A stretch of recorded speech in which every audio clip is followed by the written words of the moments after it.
plenário. Estamos de volta com o Direto do Plenário. Vamos direto à sessão plenária da tarde desta quarta-feira, segunda parte da sessão.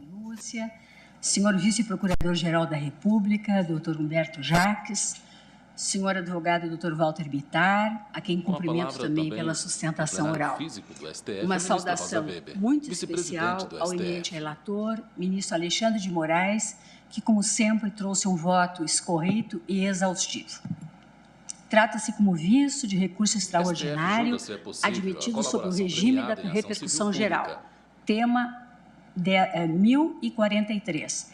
Interposto contra acórdão do Tribunal de Justiça do Estado do Paraná em agravo de instrumento.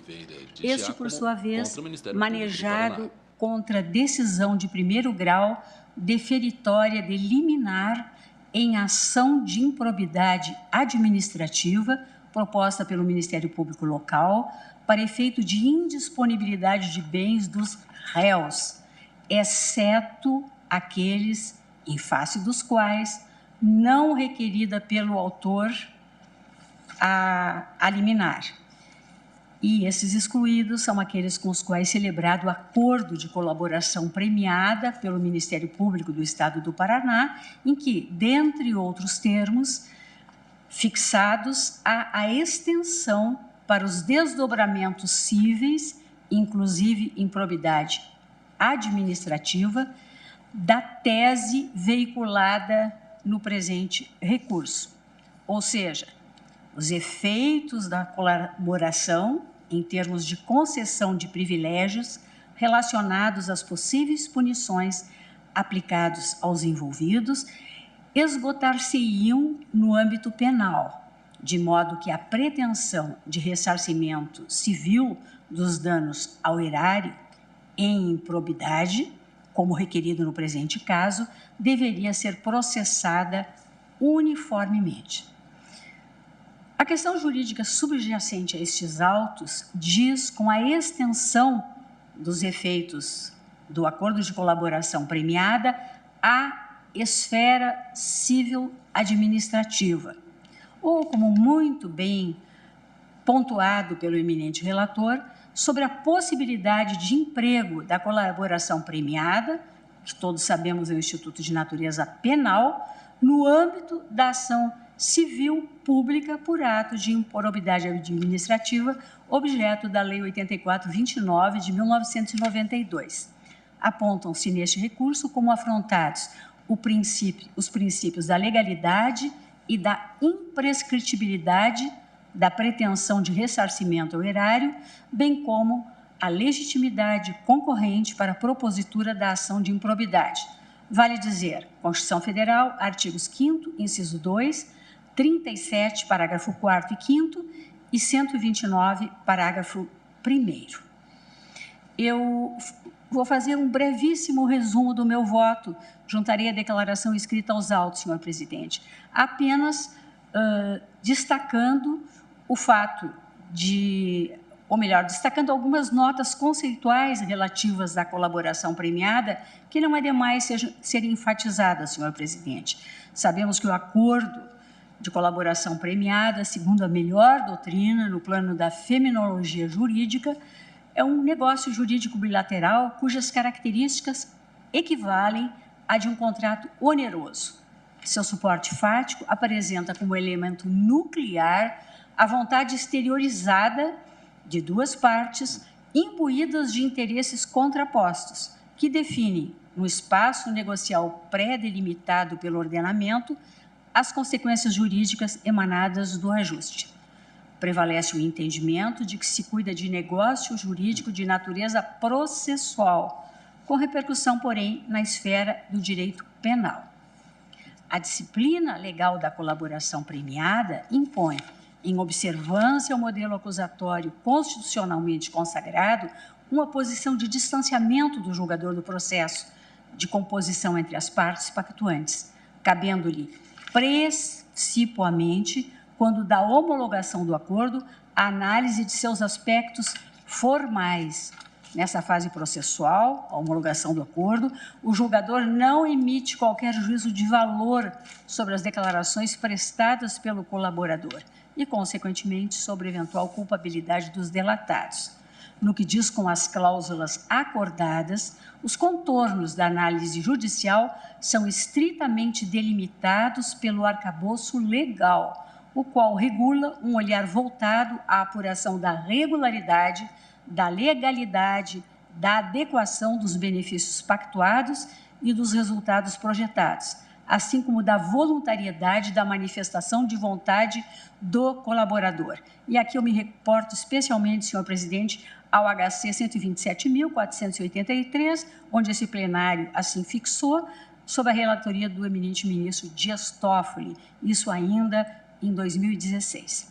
Em síntese, prossigo, pode-se dizer que, uma vez preenchidos os requisitos de validade atinentes a todo e qualquer negócio jurídico, o acordo submete-se, nesse juízo de estrita delibação, a um mero teste de compatibilidade entre suas cláusulas e a legislação de regência.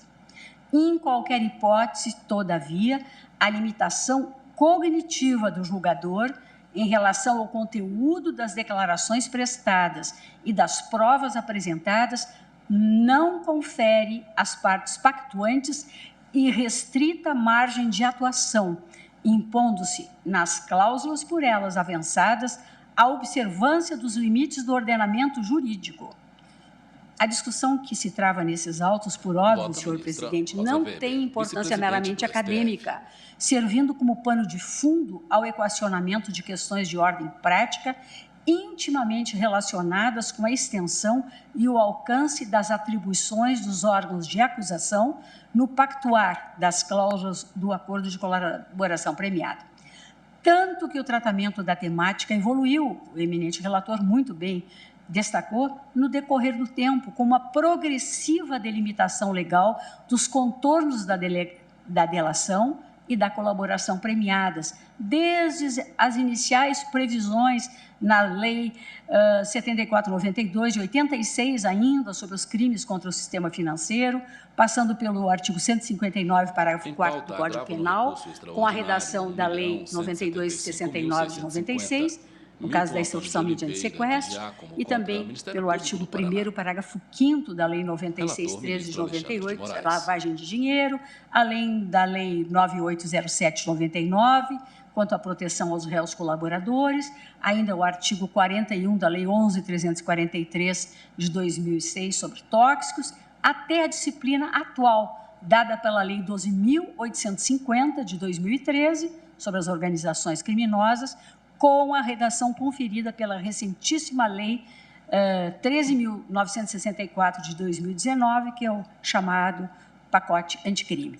Assim, temas que antes estavam a descoberto de regulação foram sendo progressivamente contemplados no arquétipo normativo, o que vem trazendo a reboque estabilidade e segurança aos negócios jurídicos processuais.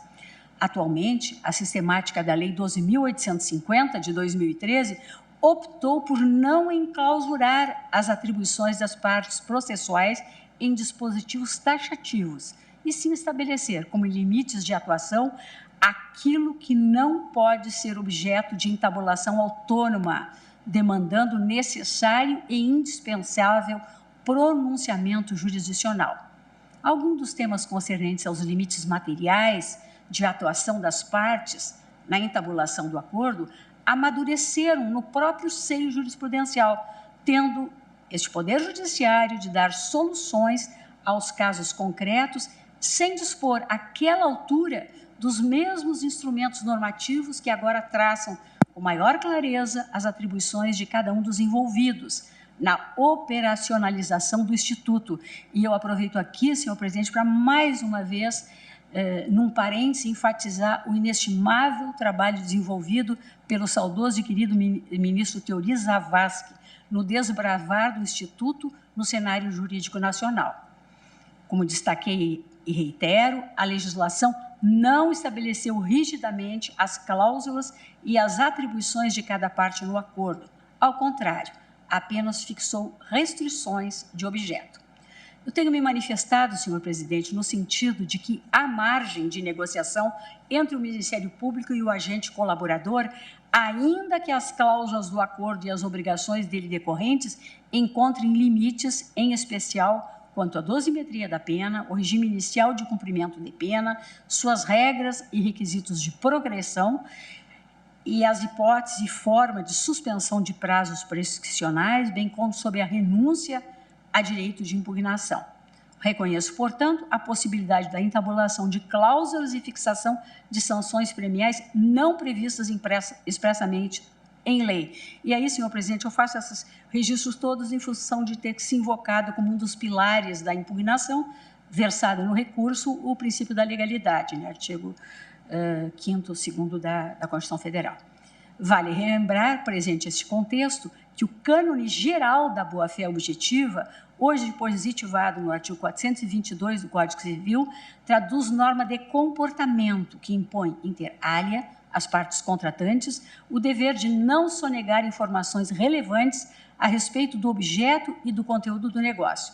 Inegável nessa perspectiva que a cláusula da boa-fé objetiva é inerente ao devido processo legal consensual, estruturado que é sobre o princípio da autonomia da vontade e pela nota de confiança vigente entre as partes contratantes, cujos comportamentos não podem se revelar contraditórios, tal como este plenário assentou ao julgamento da PEC 7074, sob a relatoria do ministro Edson Fachin, julgamento concluído ainda em junho de 2017.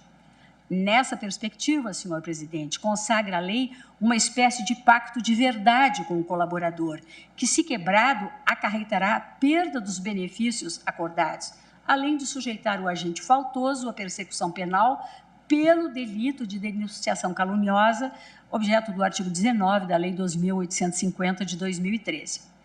No entanto, o respeito à eticidade negocial deve ser aferido nos limites do objeto pactuado, máximo porque essa norma de comportamento, ao impor deveres colaterais de cooperação, de lealdade e de informação aos sujeitos pactuantes, objetiva alcançar, na seara contratual, o fiel adimplemento das obrigações acordadas pelas partes contratantes, prestigiando os princípios da confiança, na dimensão da previsibilidade em relação ao acordo assumido pelo Estado e da boa-fé objetiva no direito, consoante cristalizado na Lei 12.850 de 2013, assinalo que o Estado não pode agir de modo contraditório. Assim, uma vez firmado, como no caso ora em análise, que o acordo de colaboração premiada terá efeitos para todas as esferas judiciais, reputo absolutamente ilícita, tal como entendeu o eminente relator, a conduta adotada pelo Ministério Público do Paraná e chancelada pelo Poder Judiciário local.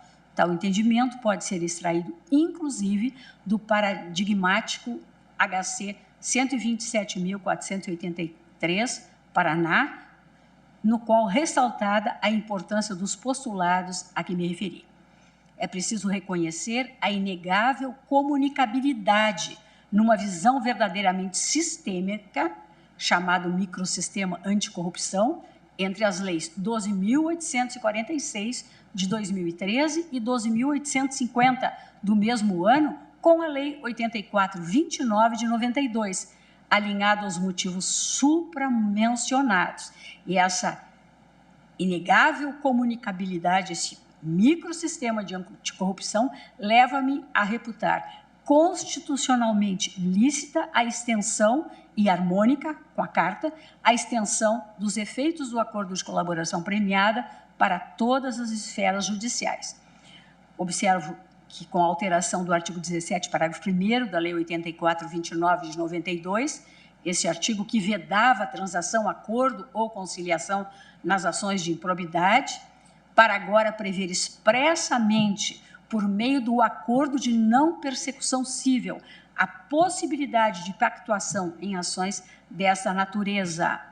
Faço apenas um registro de que, mesmo antes da entrada em vigor do pacote anticrime, do meu ponto de vista, já era possível, no âmbito de ações civis de improbidade administrativa, a entabulação de acordo nos termos da fundamentação que exposei e que resumi, senhor presidente. Há, contudo, inegavelmente, que estabelecer de forma expressa algumas ressalvas como fez com muita clareza, com muita pertinência, o eminente relator, diante da imprescritibilidade das ações de improbidade voltadas ao ressarcimento ao erário em relação a atos dolosos. Tal ressarcimento ao erário é obrigação extraível do próprio texto constitucional, sob o rigorosíssimo regime da imprescritibilidade, artigo 37, parágrafo 5º da Constituição Federal, reconhecido por essa Suprema Corte ao julgamento do recurso extraordinário 852.475, redator para acordo, ministro Edson Fachin, julgamento em publicação em 25 de março de 2019. Nessa linha, eu concluo, senhor presidente, no sentido da incompatibilidade entre o dispositivo constitucional que consagra a imprescritibilidade do dever de reparar o dano e o discurso que prega ampla liberdade negocial para permitir que o colaborador se aproprie definitivamente, com a chancela judicial, de parte ou de todo o proveito financeiro decorrente da prática do ato ilícito. Eu me limito a esse aspecto que me parece o mais sensível. Eu nego o provimento, senhor presidente, ao recurso extraordinário, acolhendo na íntegra a tese proposta pelo eminente relator, que, inclusive, já teve a delicadeza de remeter, né, aqui a uma nova formulação que, na verdade, apenas implica a adequação e da sugestão trazida, né, a incorporação da sugestão trazida pelo eminente ministro Lewandowski. Com o relator, senhor presidente, ao voto. Muito obrigado, ministra Rosa Weber. Com voto, Vossa Excelência, ministro Dias Toffoli. Senhor presidente, senhoras ministras, senhores ministros, senhor vice-procurador-geral da República, doutor Humberto Jacques de Medeiros, doutor Walter Bittar, cumprimento senhoras e senhores advogados, senhores servidores, todos que nos acompanham. Senhor presidente, cumprimentando os votos proferidos, mas eu vou pedir vista dos autos. Peço vista, senhor presidente. Torna-se o resultado que, após os votos dos ministros Alexandre Moraes, relator, que negava provimento ao recurso nos termos do seu voto, no que acompanhado pelos ministros Edson Fachin, Alberto Barroso, Rosa Weber, pediu vista o ministro Dias Toffoli. Aguardarão os demais. Está certo? Aguardarão os demais. Muito obrigado. Isso. O ministro recebe então, mais vamos papéis passar da agora secretária-chefe do plenário. Para a ação direta de inconstitucionalidade 5688, da relatoria do ministro Edson Fachin.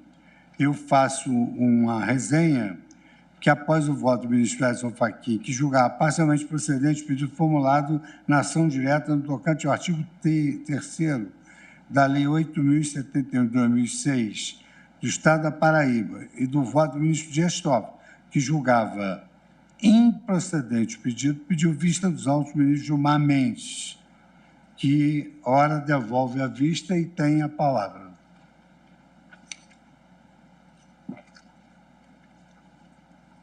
Senhor presidente, boa tarde novamente. Boa tarde. Trata-se de ação direta com pedido de medida cautelar ajuizada em 5 de 4 de 2017 pelo Conselho Federal da Ordem dos Advogados em face dos artigos 3º, 4º e anexo único da Lei 8.071 de 2006 do Estado da Paraíba, que alteram valores das custas judiciais devidas ao Estado, e artigo 1º da Lei 6.682 de 98, que instituiu a taxa judiciária do mesmo Estado. Argumenta a requerente que as normas apontadas, ao realizarem aumento que varia de 7% a 150% do valor outrora cobrado das taxas judiciárias, transgridem os artigos 5º, inciso 35 e 55, além do artigo 145, parágrafo 1º, combinado com o inciso 2 e artigo 154, todos da Constituição Federal, sem olvidar os postulados da proporcionalidade e razoabilidade.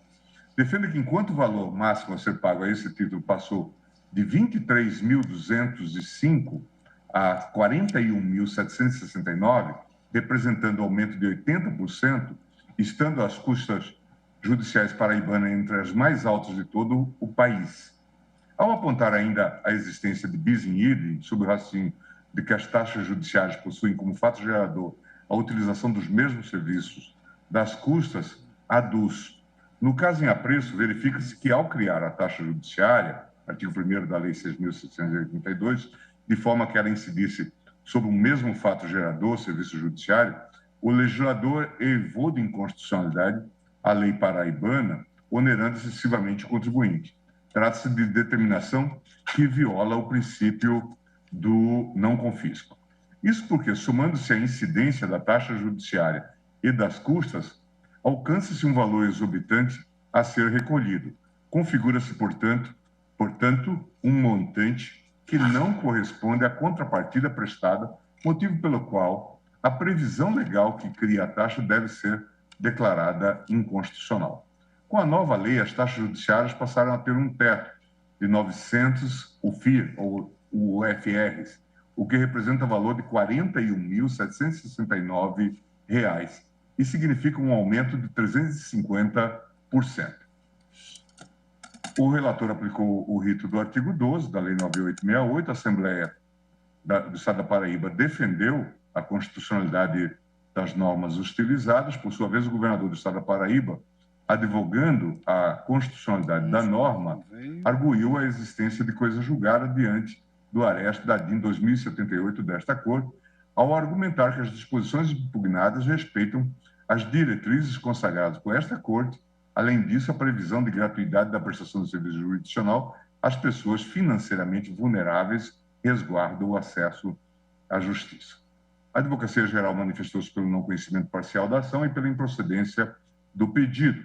E a Procuradoria-Geral, em seu parecer, manifestou-se pela procedência, em parte, do pedido no tocante ao artigo 3º da Lei 8.071, sob os seguintes fundamentos. A modificação do teto de 200 para 900 UFRs representou um aumento de 350%. A mudança fez com que, por exemplo, uma causa de 60.000 UFRs alcançasse, pela legislação anterior, o teto de 700 UFRs de custas e taxas judiciárias somadas. Pela lei nova, essa mesma causa gerará 1.800 UFR de custas e taxa judiciária. A majoração exorbitante do teto da taxa judiciária, sem correspondente incremento no custo da contrapartida estatal e sem outra justificativa aparente, revela-se incompatível com os postulados da proporcionalidade, proibição do excesso e da razoabilidade e moderação estatal, diz a Procuradoria. O relator apresentou o voto no sentido de conhecer a ação para, no mérito, julgá-la procedente, em parte, declarando a inconstitucionalidade do artigo 3º da Lei Estadual 8.071. Após o voto do ministro Toffoli, que julgava improcedente o pedido, pedi vista dos autos para um exame mais aprofundado da matéria. Com devida vênia, adianto que acompanhe em boa medida o voto do ministro Edson Fachin, mas compreendo que pode haver outras inconstitucionalidades que devem ser declaradas, conforme passo a expor. E digo o seguinte, transcrevo os dispositivos. Eis o teor dos dispositivos impugnados. Lei 6.682, 98, fica instituída a taxa judiciária, que tem como fato gerador a utilização dos serviços judiciais, compreendendo os processos de conhecimento, de execução cautelar e procedimentos especiais de jurisdição contenciosa ou voluntária. Considera-se ocorrido o fato gerador no ato da distribuição do feito. E a Lei 8.071, o parágrafo 1º do artigo 2º da Lei 6.682, passa a viger com a seguinte redação. Em nenhuma hipótese a taxa de que trata esta lei poderá ultrapassar o valor correspondente a 900 UFRs, nem será inferior ao valor de uma UFR.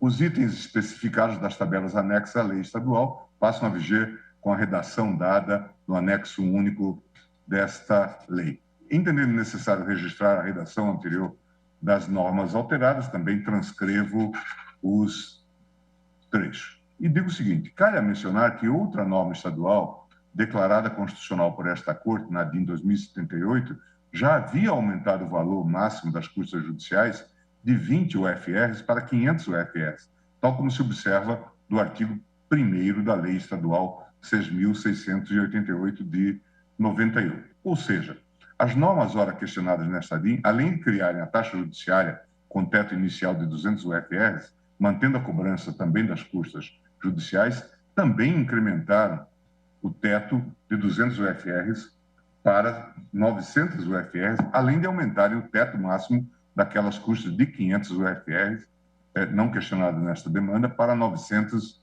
UFRs, artigo 2º da Lei 8.071 de 2006.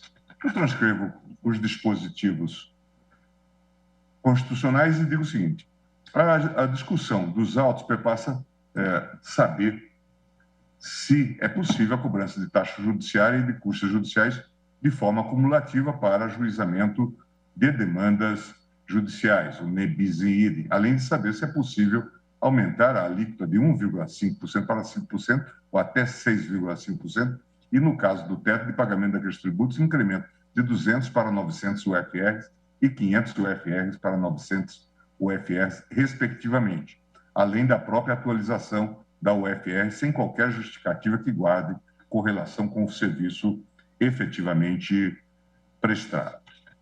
Eu transcrevo o artigo 24.4, 98, parágrafo 2º da Constituição e digo o seguinte: por certo, que o Poder Judiciário goza de autonomia financeira, tanto a autonomia não autoriza os tribunais, senão a prerrogativa de elaborar suas propostas orçamentárias dentro dos limites estipulados conjuntamente com os demais poderes.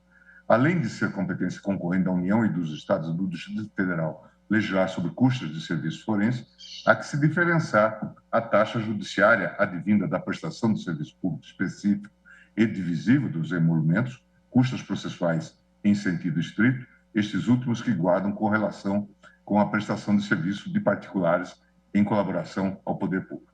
É importante lembrar que a jurisprudência do Supremo já se firmou no sentido de que custas e emolumentos têm a natureza jurídica de taxa, estando, portanto, o produto de sua arrecadação afetado ao custeio de serviços públicos relacionados especificamente com as atividades dos serviços que remuneram. Eu cito a DIN 948, da relatoria do ministro Francisco Rezec, a DIN 1772, da relatoria do ministro Carlos Veloso. E digo, vê-se, pois, que esta Corte assentou que a taxa judiciária e as custas processuais são tributos inseridos na modalidade de taxa pela prestação de serviço público específico e divisível, que está previsto no artigo 145.2, combinado com o parágrafo 2º da Constituição. Dessa forma, a cobrança deve ser diretamente proporcional ao custo da atividade colocada à disposição ou prestada pelo Estado, devendo ter limite razoável, sob pena de inviabilizar o acesso à justiça. Em outras palavras, a alíquota, a base de cálculo, bem ainda o limite máximo da cobrança, devem necessariamente guardar correlação direta com a atividade estatal. Não é outro entendimento desta Corte, na lava do voto do decano, do nosso antigo decano, ministro Celso de Mello, em observância na espécie da relação de razoável equivalência que necessariamente deve haver entre o valor da taxa e o custo do serviço prestado ou posto à disposição do contribuinte, ofensa aos princípios constitucionais da não confiscatoriedade, artigo 154, e da proporcionalidade, artigo 50, quinto inciso 54.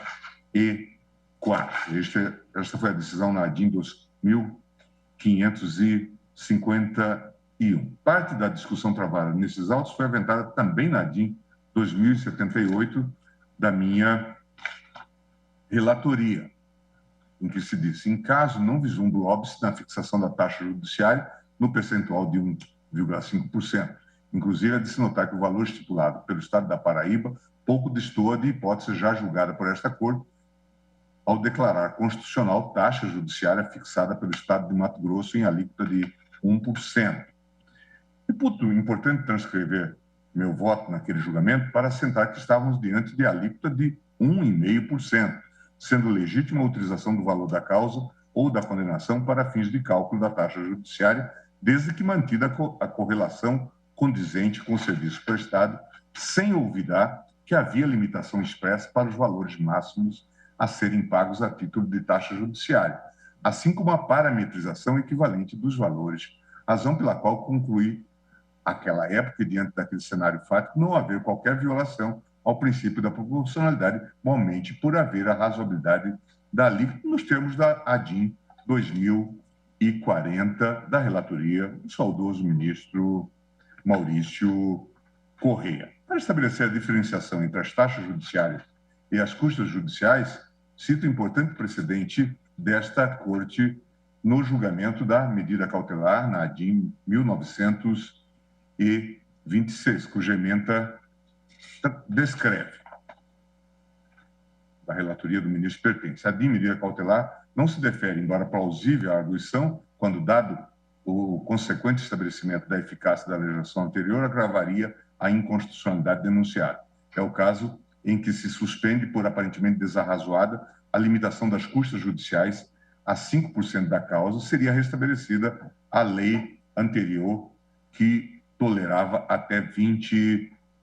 Custas de serviço forense, matéria de competência concorrente da União e dos Estados, donde restringir-se o âmbito da legislação federal ao estabelecimento de normas gerais, cuja omissão não inibe os Estados, enquanto perdure, de exercer competência plena a respeito.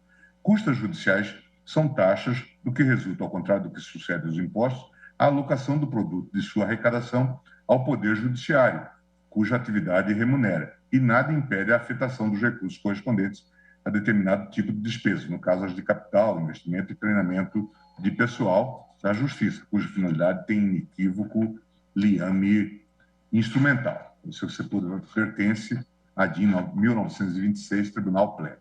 É importante atentar que a alíquota de 5% somente foi mantida porque o efeito repristinatório da declaração de inconstitucionalidade levaria ao retorno da alíquota anterior de 20%, razão pela qual a cautelar foi indeferida. Acerca da coexistência das taxas judiciárias e das custas, inexistindo, consequentemente, violação ao postulado do ne bis in idem, calha transcrever as seguintes emendas. Eu transcrevo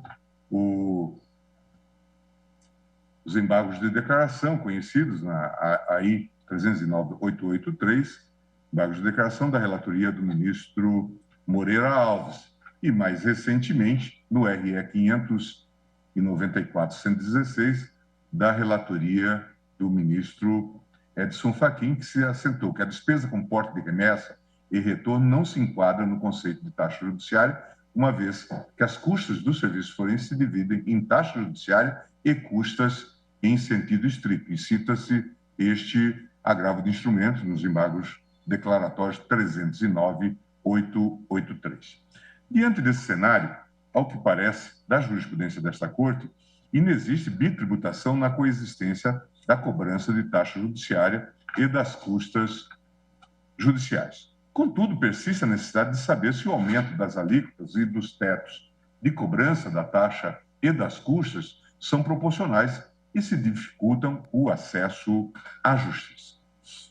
Considero que o vício de inconstitucionalidade substancial decorrente do excesso de poder legislativo constitua um dos mais tormentosos temas do controle de constitucionalidade odierno. E repasso, então, essa questão sobre a proporcionalidade, senhor presidente, e seus parâmetros, para dizer o seguinte: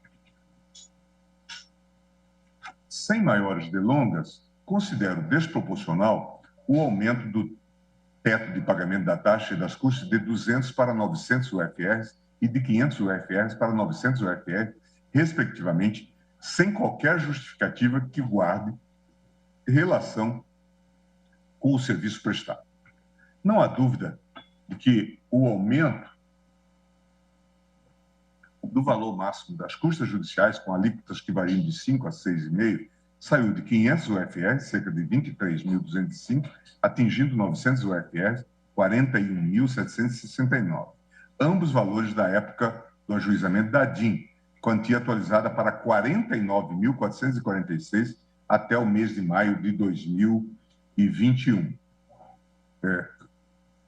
São R$ 54,94 para cada UFR, constatações que representam incremento de 80%, ou não guarda a proporcionalidade com a necessidade de as taxas preservarem correlação com o serviço prestado ou posto à disposição. Volta ao ministro Gilmar Igualmente, Mendes. para a taxa judiciária, por ser alíquota em regra de 1,5 do valor da causa, o limite máximo passou de 200 UFRs, equivalente a 9.282 na data do ajuizamento, em 4 de 2017, para 900 UFRs, 41.769 no mesmo marco temporal, cujo valor atualizado hoje atinge 49.446, representando aumento impressionante de mais de 350%.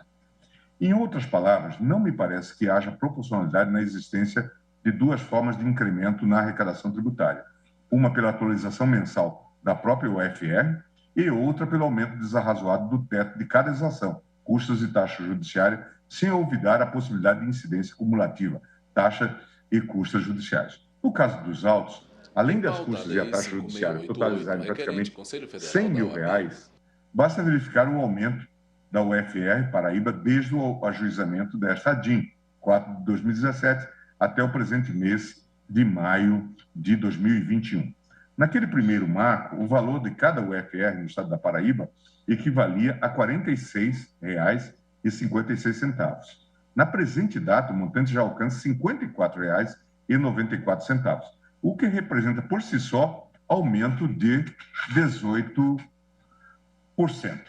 Possibilitar que, além dessa atualização no valor da UFR Paraíba, a qual isoladamente consideram proporcional, também possa ocorrer cumulativamente o incremento desmesurado do teto, é permitir uma tributação escorchante, a meu ver, a qual considero inconstitucional por manifesta desproporcionalidade com o custo do serviço.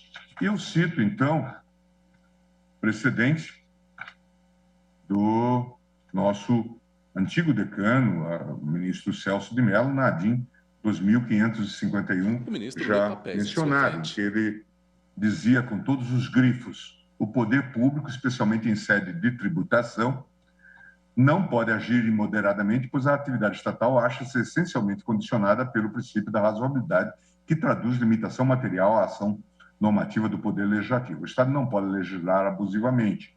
A atividade legislativa está necessariamente sujeita à rígida observância de diretriz fundamental, que, encontrando suporte teórico no princípio da proporcionalidade, veda os excessos normativos e as prescrições irrazoáveis do poder público. O princípio da proporcionalidade, nesse contexto, acha-se vocacionado a inibir e a neutralizar os abusos do poder público no exercício de suas funções, qualificando-se como o parâmetro de aferição da própria constitucionalidade material dos atos estatais. A prerrogativa institucional de tributar, que o ordenamento positivo reconhece ao Estado, não lhe outorga o poder de suprimir ou de inviabilizar direitos de caráter fundamental constitucionalmente assegurados ao contribuinte. É que este dispõe, nos termos da própria Carta Política, de um sistema de proteção destinado a ampará-lo contra eventuais excessos cometidos pelo poder tributante ou ainda contra exigências irrazoáveis veiculadas em diplomas normativos editados pelo Estado. Isso foi na ADIM 2551, da relatoria do ministro Celso, pleno, DJ do 20/4 de 2006. Nesse ponto, eu cito estudo do Conselho Nacional de Justiça sobre o perfil da fixação de custas judiciais no Brasil e análise comparativa da experiência internacional, na parte que interessa, e que diz o seguinte: tal cotejo entre os valores de custas e indicadores socioeconômicos relevantes como IDH, PIB, per capita e percentual de pobres revela situações paradoxais e preocupantes. Unidades da federação relativamente mais ricas em comparação com as demais praticam valores de custos mais baixos. Estados relativamente mais pobres, ao contrário, impõem custas e taxas judiciais mais altas. O mesmo ocorre no âmbito das regiões geográficas do Brasil. A região sul, que possui o IDH mais elevado do Brasil, 0,829, é a que adota valores mais baixos para as custas judiciais do país. Vide gráfico 7. Em contrapartida, a região Nordeste, que possui IDH o mais baixo do Brasil, 0,720, é a região que pratica valores médios mais altos para as custas. Por fim, mostra-se interessante fazer uma comparação em termos percentuais do valor das custas com o salário mínimo. Apesar de não ser propriamente um indicador socioeconômico, o salário mínimo é um referencial importante na medida em que possui um valor nacional e, de certa forma, representa um parâmetro de renda importante em termos de acesso à justiça. Conforme se pode observar na tabela 2, página seguinte, dizia esse relatório do Conselho, nas causas de 2000, observa-se que no Ceará o jurisdicionado pode se deparar com custas que representam 120% do salário mínimo, ao passo que em Rondônia o valor cobrado representa apenas 6% do salário mínimo. Para causas de valores mais elevados, 20 mil, 50 mil, 100 mil, observa-se que na Paraíba os percentuais representam, respectivamente, 233%, 509% e 1.018% sobre o salário mínimo. Valores similares são encontrados no Piauí, 208%, 466% e 912%, respectivamente. Então, o estudo também foi objeto de consideração na ADIM 5.612, da relatoria do ministro Fachin, na qual o plenário entendeu que não haveria desproporcionalidade no aumento de alíquota de 2% para 4% das custas judiciais do Estado de São Paulo, maior renda per capita. Não é à toa que, apesar de ser um dos estados mais pobres em relação ao PIB per capita, os valores cobrados a título de custas judiciais está entre os mais caros de todo o país, na faixa equivalente às causas cujos valores das causas ultrapassem R$20 mil, segundo o mesmo levantamento produzido pelo Conselho Nacional de Justiça. Ao se referir à média nacional, colhe-se o seguinte: por outro lado, a Paraíba e o Piauí adotam os valores mais elevados que destoam, inclusive, dos valores médios praticados em vários outros estados: Distrito Federal, Santa Catarina, São Paulo e Rio Grande do Norte, destacados em verde, praticam valores médios abaixo de R$500. No Piauí e na Paraíba, destacados em vermelho, as custas médias são bastante discrepantes em relação aos demais estados, acima de R$2 mil. O Maranhão aparece na terceira posição entre as custas mais altas, com custas médias em torno de R$1.300. Tal cenário revela a meu ver, uma completa inversão do postulado da capacidade econômica do contribuinte previsto no artigo 145 da Constituição, na medida em que as maiores cobranças da média nacional das custas e taxas judiciárias oneram a população sabidamente, em princípio, de menor capacidade contributiva, indo na contramão dos objetivos fundamentais da nossa República de promoção da redução das desigualdades sociais e regionais, tal como prevê o artigo 3º da Constituição. Certamente, esta Corte não pode chancelar, com essa desnaturação da lógica constitucional, que alteram valores das custas judiciais, chancelar essa desnaturação da lógica constitucional, permitindo a cobrança tributária maior a quem possui menor capacidade econômica, situação que só faz aumentar as desigualdades sociais e regionais. Por tais razões, os limites máximos fixados pela Lei 8.071 de 2006 superam completamente, a meu ver, o critério de proporcionalidade aguardado em relação à correlação de serviços públicos efetivamente prestados, devendo ser declarados inconstitucionais.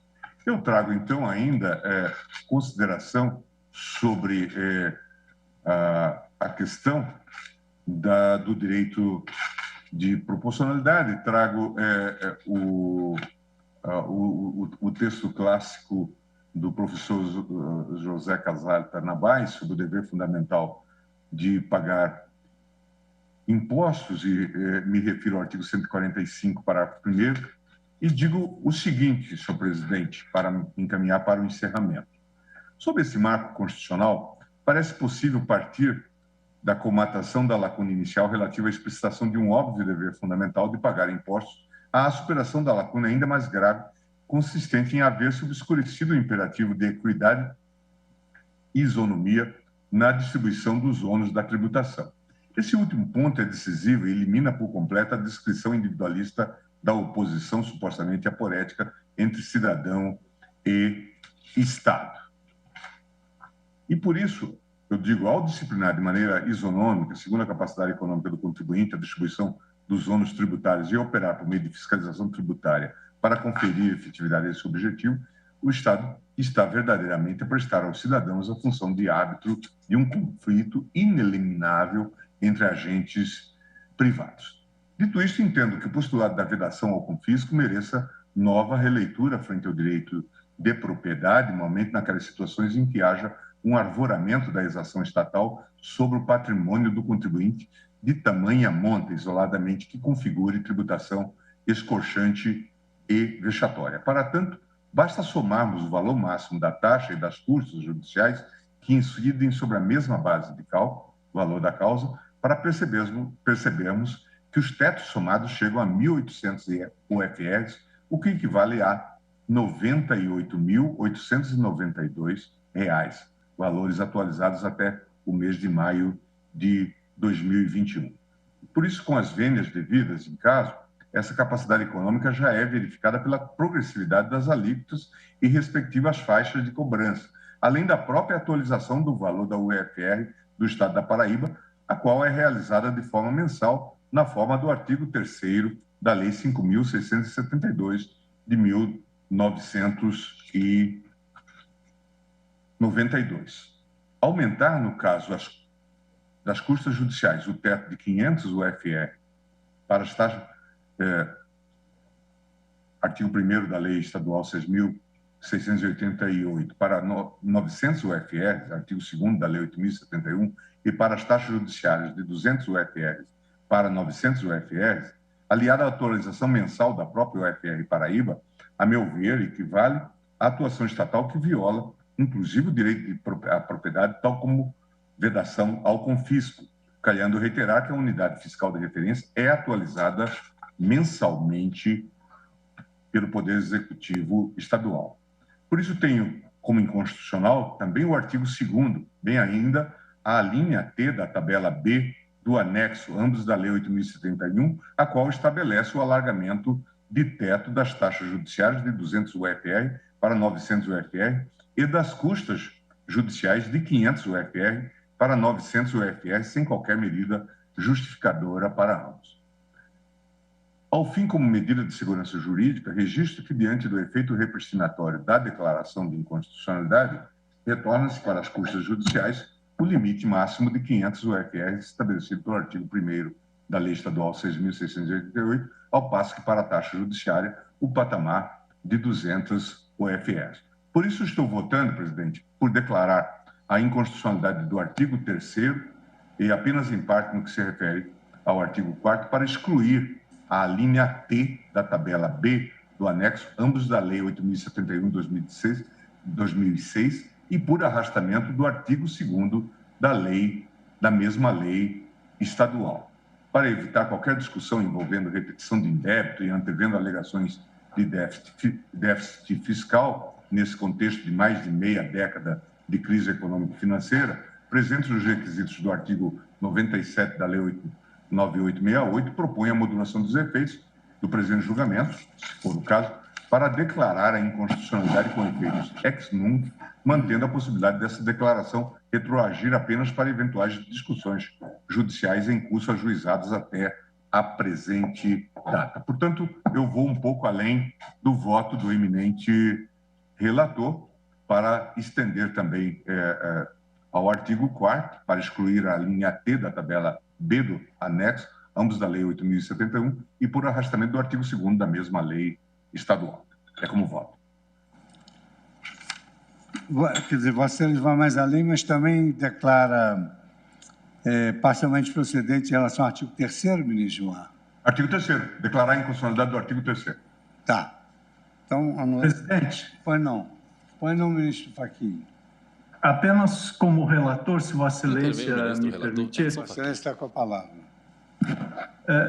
Senhor presidente, eminentes pares, eu gostaria de, muito sinteticamente, após ouvir o voto do eminente ministro Gilmar Mendes, estou convencido de que comungamos das mesmas premissas e a conclusão mais dilatada que Sua Excelência traz é coerente também com as premissas que eu elenquei. Eu estou aderindo às conclusões que o eminente ministro Gilmar Mendes traz à colação. Com isso, elimina-se qualquer dúvida sobre a apreciação da inconstitucionalidade quanto a esse desproporcional aumento que houve no estado da Paraíba. Portanto, saudando o eminente ministro Vistório, eu estou reajustando o voto para acolher as conclusões de Sua Excelência. Então, fica bem mais simples, porque aí podemos já anunciar que, até então, nós temos os votos do ministro Edson Fachin e Gilmar Mendes, julgando parcialmente procedente nos termos do voto retificado do relator, e o voto do ministro Dias Toffoli, que julgava improcedente o pedido. Senhores ministros, faltam 8 votos. São 17h59. Falta 1 minuto para terminar a sessão.